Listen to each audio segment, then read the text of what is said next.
If they see that you saw the patient more than a handful of times, none of that in past history has ever been considered compliance. So if you're an upper cervical doctor, if you're a CBP doctor, if you follow the work that we've been teaching here with the Clear Institute and the Pedabon that Dr. Nalda's teaching, then the reality is, throughout the course of chiropractic history, none of that has been considered allowed, so to speak.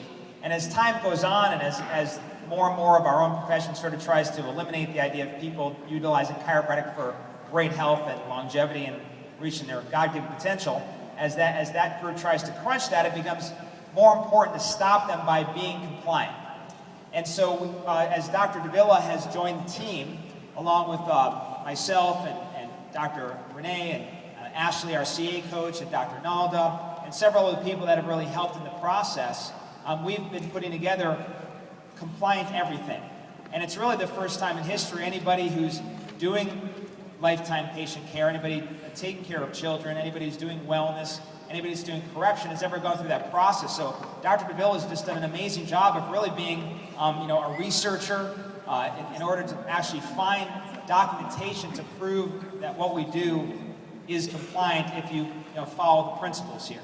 Our ultimate goal, just so you know, in doing all this is one, to just go to the upper cervical people and the correction people with whatever technique it is and say, hey, listen, why don't we sit down, we can help you because none of your stuff is necessarily compliant, and just help our profession that way. But ultimately, if you know what the ICA was originally, the ICA was originally the UCA. And the reason BJ created the UCA was because chiropractors were being put in jail for practicing medicine without a license. So all these miracles are happening, and thankfully, because of those miracles, the patients and the attorneys were helping to get the chiropractors out of jail because, one, it wasn't obviously medicine, and two, people were getting help and their lives were being transformed. So thankfully, the people were fighting on behalf of the chiropractors. But eventually, BJ developed a series of protocols, which was essentially the early science and compliance behind what chiropractic was. And then they set the precedents in court for winning, utilizing these protocols and these compliance tools and the research that he had. And as a result, if you were part of the UCA and you followed the protocols and you were UCA compliant, then if they tried to throw you in jail or to fine you for practicing medicine without a license or for being non-compliant, the UCA and their attorneys would swoop in and say, listen, you can't do that to this guy. He's got his act together. We've proven, we've got all the documentation. We can show that he is doing things within the law. That's our ultimate goal, is to protect you so you can go out there and save lives. We need this as a foundation. If we're going to fulfill our goals to change the world, we need everything Dr. Davila has been doing.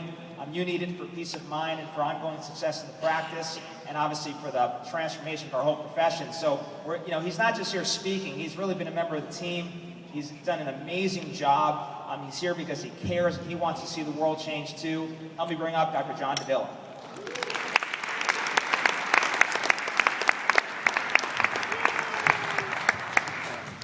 Thank you, I appreciate it. Woo, hello. All right. Who's ready for some compliance?